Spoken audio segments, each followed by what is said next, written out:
Hi friends, welcome back to my channel. My name's Jack, this is Jthbooks, and it is time for the June reading wrap-up. So, I had a good reading month in June. I read 13 books, I read 10 of them physically and 3 of them in audiobook.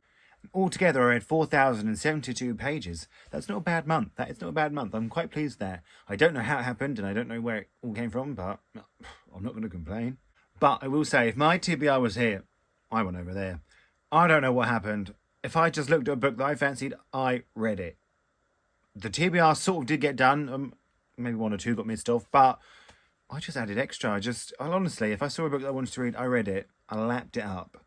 And it was a smart decision because some of them I really, really did enjoy. But let's talk about the book, shall we? That's why you're here. You don't want to just listen to me ramble on about my month. Or do you? Maybe you do. No, you don't. Because nothing happened. That's why I read so much. I haven't got a life. So let's talk about the books. First up, one that was not on the TBR. I told you, I just went this month. And it is Boulder by Eva Baltasar, translated by Julia Sanchez. Now, in this, we follow Boulder, who is a cook on a merchant ship and sort of loves that sort of rough, isolated life. But then she comes to fall in love with a woman and sort of changes her whole life. And they're madly in love. But when that woman wants a baby, it changes everything. Now, I'm really glad I read this one. I absolutely adored it. It's got the kind of writing style that I absolutely love. It is very real and honest, and I just thought it was beautiful. I have heard some criticism of this book, which of course is fair. Everyone's allowed to criticize whatever they want, but I didn't really have any criticisms of it. I just adored it. It just worked for me. I thought Boulder was so interesting. I thought for such a short book, there was so much characterization of Boulder, and I just loved it. I really, really loved it. I did drop it in the bath a couple of times though, so that's why it's a bit damaged now, but I just thought it was so clever, so powerful, and I know it seems a bit contrite to say, oh, it feels so real, but it did because of the writing, because of how nothing was glossed over and it's not all pretty. It's just, I thought it was a phenomenal book, and I only know one other person that liked it actually, but so great minds think alike. We're very smart. Also, if the lighting's very dark on this video, it's very like miserable and rainy here. I'm not well. I'm not feeling very well today, but we're going to try and get it done. But if I'm just sort of sitting in darkness, there's no sun. We're in July, but there is no sun. Next up, we have 100 Queer Poems, an anthology by Mary Jean Chan and Andrew Macmillan. Now, this was my non-fiction for the month, and I brought in Gay's Word. I wanted to sort it because it's queer, but I didn't really think it was going to be that for me because I'm just not smart enough to get poetry. I'm not smart enough. I'm not intellectual enough. But I have to say, I absolutely adored this. I think there is some brilliant poetry in this. I mean, you've got poems from Dean Atta and Peter Scapello and Ocean Vuong, and some poets I'd never heard of, but I absolutely adored them. I thought they were brilliant. I'm so unbelievably glad I read this. If I hadn't been doing my one non-fiction month, I don't think I would have got around to it anytime soon. And I very much went in with the thing of, oh, I'm just going to do it maybe one every, couple of days, read a couple of poems every day and take my time. But I sort of just cracked on and finished it because I didn't want to put it down, because there really was some beautiful poetry in here. So he's a poetry boy now. He's smart. He's intellectual. Then next up, we had Gwen and Art Are Not in Love by Lex Croucher. Now, I can't remember if this was on the TBR or not. I don't think it was, but I also have absolutely no clue. This is about Gwen and Art, and they're not in love. No, seriously. In this, Gwen and Art are sort of betrothed to be together by their parents, but when Gwen catches Art kissing another man, and she only caught him because she only caught him because she was following the sort of only lady knight that she's sort of a bit infatuated with, they sort of come to realise that their marriage might benefit them both in a way. I really enjoyed this. I don't think it's particularly anything memorable or anything sort of brilliant, but it was fun. I liked the setting. It's set around sort of Arthur and Camelot time, and that was a fun background. And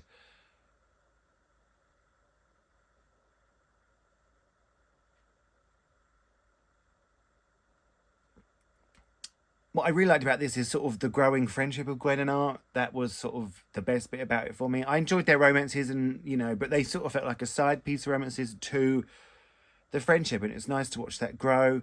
It was a fun YA. Like I said, I'm not going to be shouting about it at the end of the year or anything like that, but it was a quick read. It was very readable. It was fun to pass the time. There's not much more to say about it. I know people really love Lex Croucher. I would read another book by Lex Croucher, so yeah, I'm going to consider it a win for me. Now, I know this one wasn't on the TBR, because next up I read The Secret Sunshine Project by Benjamin Dean. Now, in this we follow Bee, who, her sister is queer, and her and her whole family go to Pride for the day. They have the best day, and they can't wait to go again next year, but unfortunately Bee's dad dies, and they have to move away from London, back to a small town with their grandma, and the whole family's just devastated. And to cheer her sister Riley up, Bee tries to throw that town's first ever Pride. And it really is as sweet as it sounds. It was so full of love. I loved sort of that sisterly love. I have a sister who I absolutely adore, and I would do absolutely anything for her. So I really connected to that. It was really heartfelt, and it was, this is a family that's grieving, and it was really sad, and I loved its message from middle grade. I gave it 5 stars. I've given all of I gave it 5 stars. I've given all of Benjamin Dean's books 5 stars. I think he's, the kind of author for me. And I just adored this. I think, this is the kind of middle grade I want to read. And I just thought it was brilliant. I loved his other middle grade too. Me, My Dad, and the End of the Rainbow. I adored it. And look at the sprayed edges. I bought the special edition when it first came out. So I'm really, really glad to have read it. I really loved it. It made me cry, because it was, like I said, grieving, but it was also just so sweet, and it was never like too sweet or it felt, too over sentimental. It just felt really honest, and I just adored it. It's got a great cast of characters, some really funny side characters. Benjamin Dean characters always make me laugh. Maybe I've just got the mind of a middle grader, who knows, but I loved it. I absolutely loved it. Next up was my first audiobook of the month, and it was Milo and Marco's At the End of the World by Kevin Christopher Snipes. Now, this was about Milo and Marcus, who used to know each other in sort of summer camp, but like a religious summer camp. And I can't remember which way around they were. That one of them disappeared, and then he moves back to town, and they sort of slowly get their feelings for each other. But then natural disasters are happening, and then it's the end of the world. Except it wasn't the end of the world, which was pointless. Why call it that if it's not the end of the world? At least I don't think it was the end of the world. I think there was just a hurricane, and then one of them got a bit buried alive, and he thought it was the end of the world, and he sort of floating in space. I don't know. Look, was it something of nothing? Absolutely. But I quite enjoyed sort of the romance aspect of it, of them getting together. I thought it was quite sweet. But if you're someone that is very sort of triggered by being queer but having religious things, sort of religious unacceptance and homophobia, then it would be very triggering for someone. Like I said, it was just sunk of nothing. It was absolutely sunk of nothing. I listened to it. It was fine. I won't ever remember it. I can't remember it now to tell you really about it, can I? So that's what I've got to say. That's my review. Next up I read, which was a highly anticipated release of mine, and I told you as soon as I got it, I was going to read it, and I absolutely did that. And it was Fake Dates and Mooncakes by Cher Lee. Now, this is about Dylan, who is living with his aunt, and they're running the local takeaway shop. And when one of his customers, Theo, orders from him, they end up going on a sort of a fake dating situation to help them both. And then they end up falling in love for real, and Dylan has to bake mooncakes for a competition to keep his families afloat. That was a really terrible summary I did, but I absolutely did love this book. I did give it 5 stars. I think I was always going to, wasn't I, really? I really enjoyed the romance between them. It was very sweet. Theo, is it Theo? Yeah, Theo is very rich, and sometimes that annoys me. I don't particularly like rich people, I think anyone that's got more than they need is an absolute supervillain. But he didn't annoy me, so I liked him. I would easily read another book of these two just walking down the street holding hands. If that's all they did every day, I would quite happily read it. Yeah, I really enjoyed it. I loved learning about the different culture and the food from the different culture. It was It was 5 stars. Like I said, it was never going to disappoint me. I don't think it could have. Next up was my second audiobook of the month, and it was Bedazzled by Ryan Lasala. Bedazzled is about a boy named Rafi who is sort of a cosplayer and is very good at it, and he's entering a competition and he wants to win it, but the only trouble is his ex-boyfriend is sort of the main competition and he sort of taught him everything he knows. And that's the summary. Just pointless. Absolutely pointless. It's told sort of in 2 parallel timelines. You get them getting together, like their romance beginning, and then the competition. I much more enjoyed them getting together than the competition. I still don't really know what happened, to be honest.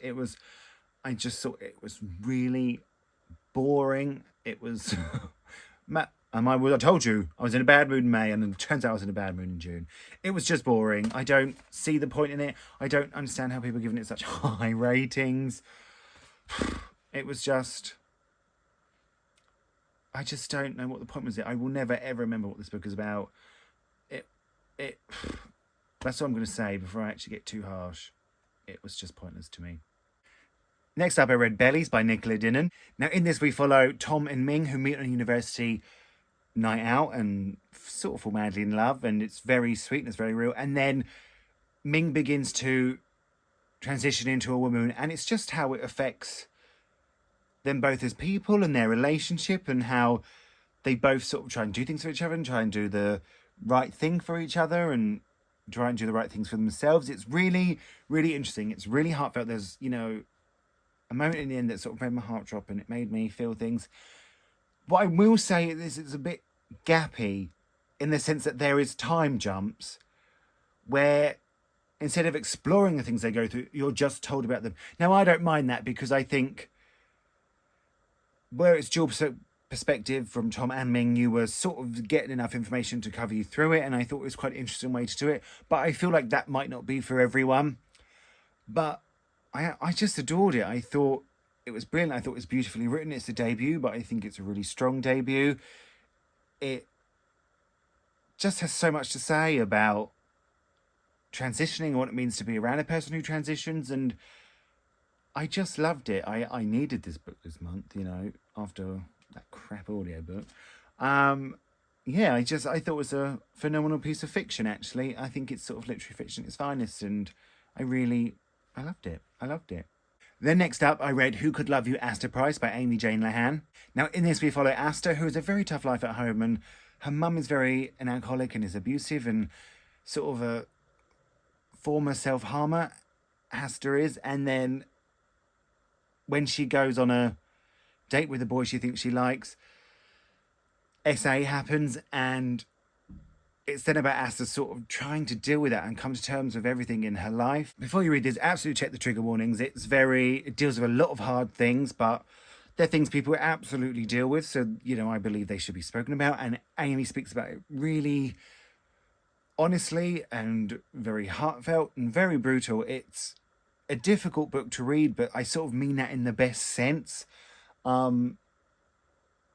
It's because Amy gets the feelings of the characters across so well that you really feel for them, and it makes it hard to read. But like I said, in the best sense. Full disclosure, Amy is a friend of mine. She very kindly gifted me this book. I adore her and I'm very proud of her. And it didn't let me down. I gave it a full 4 stars, and I think it is a book that will absolutely stay with you. It really, really will. You won't forget this when you've read it.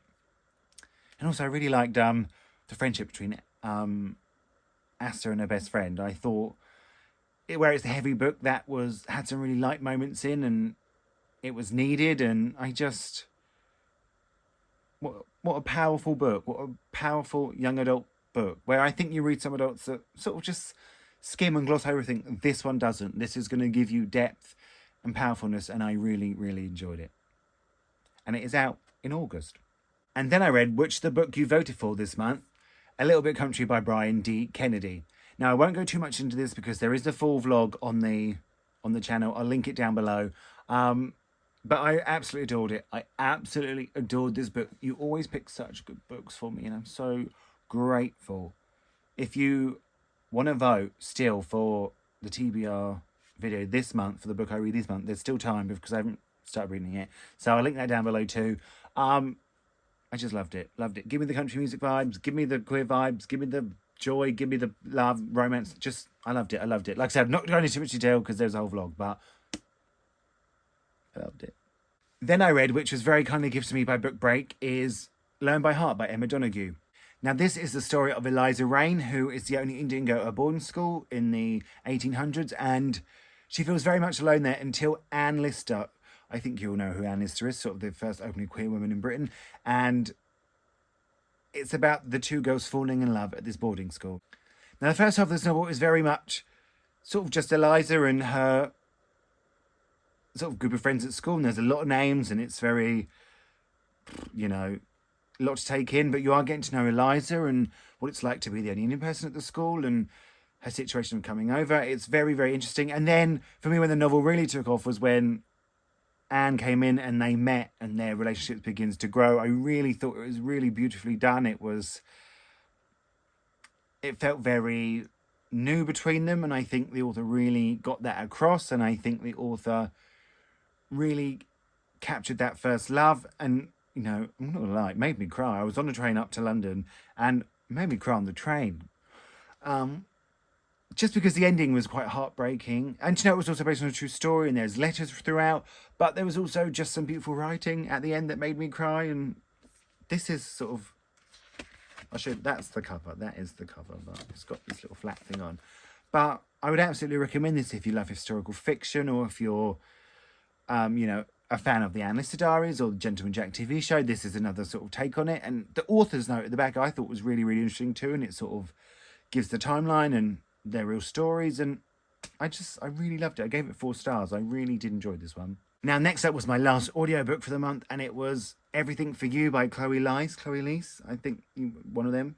Now, in this, we follow Oliver and Gavin, who bloody hate each other, and Gavin's sort of a bit of an older, sort of just over the peak of his career in the soccer, and Oliver is very up and coming, and they get made co-captains of the team, and, you know, they go from enemies to lovers, basically. I just thought it was crap, but what was the point in it? I mean, one of the characters has anxiety, and I thought that was dealt with quite well. It very shows that anxiety is very up and down. I'm going through an absolute bout of anxiety right now, as it's terrible as we're recording this. I just want to curl up in bed, and I have used some time off work, and it's been wasted because I can't focus or anything, but I've gone way off track. But yeah, I just thought it was pointless and it was crap, and I thought, you know, I think the audiobook only had one narrator for 2 voices, so I didn't know who was half the time. I'd be like, oh, who's this again? Just once they sort of started to like each other, it was all just sort of sex.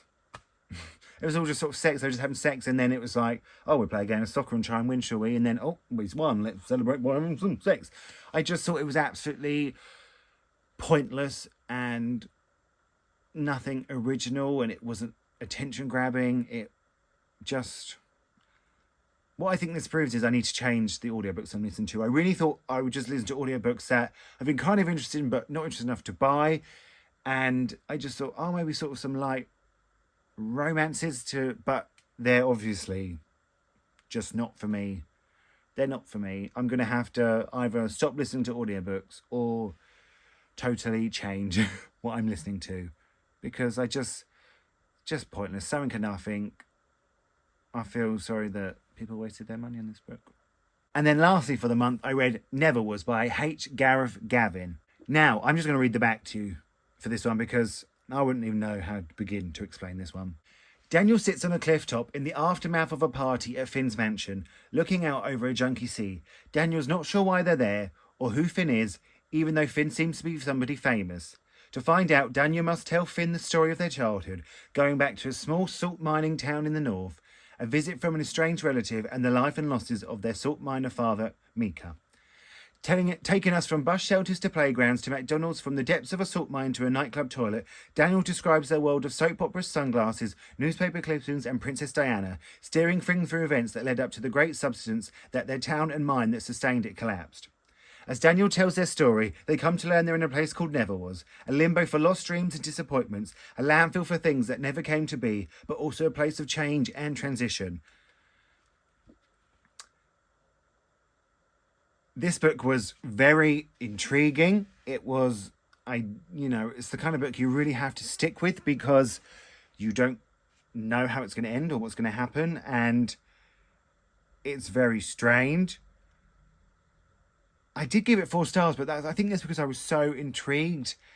And then when sort of Daniel was telling the story of his father, I found that bit the best bit for me. I thought that was really sort of moving, and then there was a bit that made me cry.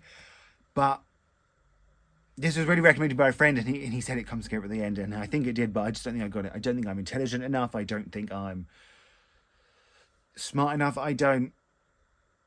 It was just, they mentioned Pepsi a lot, and I love Pepsi, so that was always a plus. But it was unlike nothing I've read before, I will definitely say that. And if anyone's read this one, let me know what you thought of it, or because I would like to know. And if you want to explain it to me, feel free, because your boy's dumb. He didn't get it. But that was it. 10 physical books, 13 audio books. Feel like I was in a bit of a crap mood again this month, and I'm very, very sorry about that. I'll try and try up the next video. But I just think sometimes when you're not, or you just have a few books that don't speak to your soul, I think, you need those ones every so often, or as much often as you can, that really grip you and really speak to your soul. That is what reading is about. That is what keeps me going as a reader. But I just need this anxiety to wear off, and everything in between that's sort of happening. So let me know if you've read any of these, if you're going to read any of these. I hope I haven't put you off any, but if I have, let me know. Let me know again if you read Never Was and can explain it to me. I want to thank you all so much for watching. I really, really, really appreciate it. It makes my day, especially when you comment and I can have a little chat with you all. And I'm going to speak to you all really, really soon.